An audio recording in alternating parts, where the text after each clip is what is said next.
So we're joined by Kevin Rambo Ramsey after Kingstonian's 2-1 win here in Gibraltar against Lynx FC.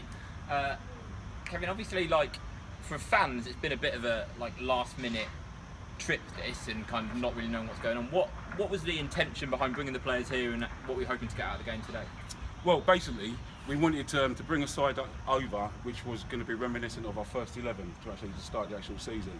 But due to injuries and players' pullouts, it was the squad that we had to come over. The whole idea was to be a training camp and for players to get minutes in the heat, because we're still 5 weeks into pre-season, so the players still need to be worked. We still need to get out of them, what we want on the actual pitch when it comes Saturday 3 o'clock, the 15th of August, when we go out against Gibraltar. So it was really important that players worked in shifts. And what the idea of today was, the game was broken down into 4 20 minutes, and we rotated players to keep players fresh, because we couldn't have players playing the entire 90 minutes in this heat, which worked out well for us. So the majority of the players we needed to get minutes, they've got their minutes, so that's in the bank. So as far as we're concerned, they've got their minutes in the bank, and then we'll push on again, because our next game featured out is this Saturday against Leatherheads, our hosts. Were you happy with what you saw from the game today? Did you see stuff that excites you about this season? The 2 goals which we scored by Manu and Evan, they were taken very, very well.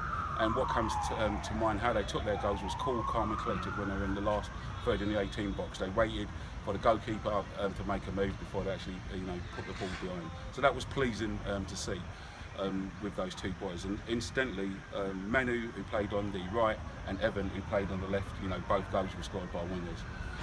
Also, what was pleasing to me was the chances that we created from midfield into our strikers, particularly Donovan and Tom Derry. They had chances on goal, a couple of one-on-ones which I felt Tom should have done better with, but I was pleased he was there to have the actual chance. So again, with Tom, it's getting minutes in. We know what he's all about, and we know he's a player that will come good come the 3 o'clock on the 15th. I wasn't pleased with the last 5 minutes of the game. Our game management was pretty poor, and I was trying to express to the guys at the back, yes, okay, if you're going to be playing out the back, don't be too negative with it. Pass for pass sake. I'd rather the ball be played forward, and we nearly got caught out on a couple of occasions, particularly with Sam Page, where he's used his extra long reach to get himself out of a hole by just towing the ball. So I've spoken to the guys about that, and says going forward that is not how we defend for the last for the last 5 minutes. We keep the back 4, middle 4 intact, okay, nice and narrow, nice and compact, and we play in behind. We play into spaces rather than inviting pressure onto us, is what we were doing by trying to play around at the back.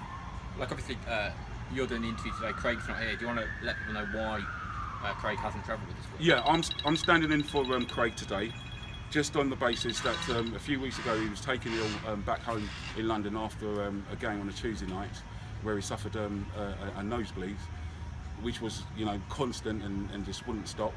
He was eventually hospitalised for it, and it got dealt with by NHS, but the decision was made not to travel to a country where there'll be stifling heat, and he's assessed the risks with his doctors and his partner, and decided not to make the trip, because if he made the trip and it was to reoccur, then we'll have issues in trying to get him transported back home, and obviously the medical issues that arise around that. So he took the decision to stay back at home and hand over the reins to myself.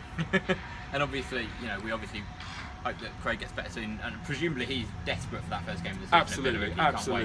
He can't wait. He's had a couple of premonitions which he hasn't kept to himself. So he's buoyant about the whole idea of going back there and to prove a point. Obviously we were there. I was together with him there for 7 years. We had great times, and there we won the league with him, obviously, and gave them their first piece of silverware in 25 years. So yeah, we had some good times there. So it'll be pleasing to go back, see how far they've come forward, and hey, it's a game of football, 11v11, and as we know, anything can happen during the game. Obviously, we're only 9 days away from that game now. Are you happy? Are you and Craig happy with how the squad's shaping up? You mentioned that you were hoping to almost bring like a first 11 here. Do you have in mind what you think the first 11 is come that first game? Yeah, absolutely. From the X11 that was out there were a few boys who obviously will be part of the actual first 11. I know Craig back home is going to be taking a session tonight, and he has some unbelievable talent coming in tonight, looking to add to our squad and bolster the squad. Particularly with the news that Joe Turner has decided no longer to be with us, and to look elsewhere, which is disappointing. Joe Turner, to me, I've only worked with him back end of last season, and obviously he was away in New Zealand, but his first game back with us was Whiteley for the performance he put in, particularly his goal. He scored, gave us food for thought, and made us think that, hey, we've got to play that. But we move on. We move on. The club is not about one player, and players are replaceable at the end of the day. So we're looking to bring in much better and improved player within those positions. So that's where we are with that one. What are the hopes for this season? Obviously, it's easy to look at the top and look at the money Billericay is spending. Do you kind of almost see them as being out of sight? What's your hope for Kingstonian over the next 12 months? Well, what the gaffer has said, we want to finish in the top 5. We want to be in contention for a player position come the end of the season. And I'm sure with the clientele that we've got, the personnel that we've got from today, and what we're bringing in tomorrow, and what we hope to put out on Saturday, that should give us a good form of how we're actually going to approach that season with those type of quality players that we've got in there. Our last performance away at Hornchurch, the last 20 minutes when we was in a 2-1 position, and the quality of players that we had brought us back from there. We got 2 rapid goals within the last 10 minutes, and how we scored those goals was playing football, through the thirds, and tucking the ball away in the back of the net. So that was pleasing, our last performance, coupled with today. Take the good and the bad out today, particularly the last 5 minutes.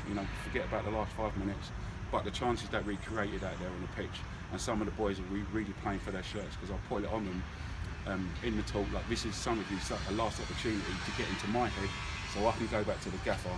He has to start. We have to include this player in that, because on the back of his actual performance. And to be fair, some of them did give me a performance today for me to go back again and say, hey, we need to look at this kid, and maybe try and bring him into the fold. It's more. Great. Well, 9 days till the season. I don't think, however much money Tamplin has spent on Billericay's ground, I can't imagine it's going to be anything as glorious as this. But not with a backdrop. No, not quite. Though, who knows what he's going to do with their main stand, I guess. So we'll see you for the first game of the season, and all the best. Absolutely. Thanks very much. Cheers.